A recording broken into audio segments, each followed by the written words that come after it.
بسم اللہ الرحمن الرحیم۔ السلام علیکم ورحمۃ اللہ وبرکاتہ۔ تناول اسلامک اسٹوڈیو سے ہم اپنے ناظرین کو خوش آمدید کہتے ہیں۔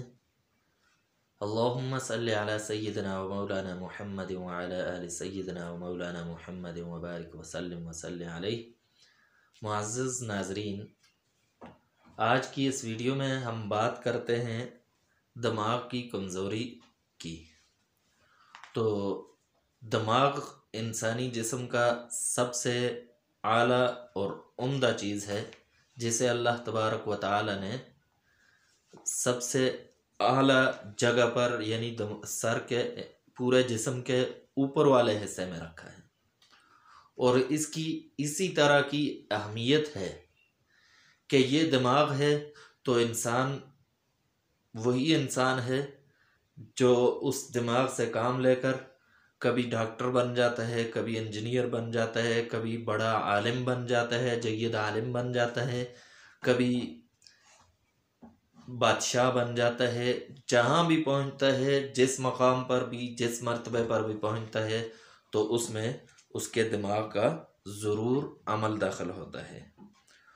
تو اگر یہ کمزور ہے تو انسان ایک بے بس اور کمزور سا انسان ہے، اور دنیا میں مشقتیں ہی برداشت کرتا ہے، مشکلات کا ہی سامنا کرتا ہے، اور زندگی مشکلات کے سامنے گزارتا ہے۔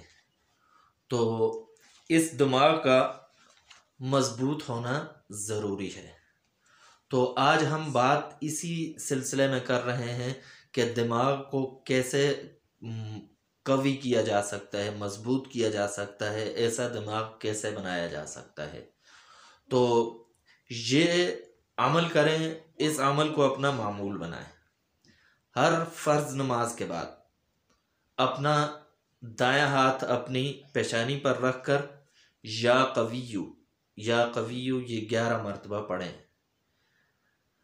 تو 5 سیکنڈ کا عمل ہے، اور یہ اللہ تبارک و تعالیٰ کا جو اسم حسنہ ہے یا قویو، یہ اس کی طاقت سے اللہ تبارک و تعالیٰ اس کی برکت سے آپ کے دماغ کو کھول دیں گے، آپ کے دماغ کو بڑا مضبوط بنا دیں گے، اور آپ فہم و فراست والے انسان بن جائیں گے، ایک طاقتور انسان، دماغی طور پر طاقتور انسان بن جائیں گے۔ تو اس عمل کو اپنا معمول بنائیں۔ ایک تو اجر و ثواب ہے، اللہ تبارک و تعالیٰ کا اسم حسنہ پڑھیں گے، ظاہر ہے ثواب ہے، اور دوسرا اپنا جسمانی فائدہ ہے، دماغی فائدہ ہے۔ تو اس لیے اس پر عمل کریں۔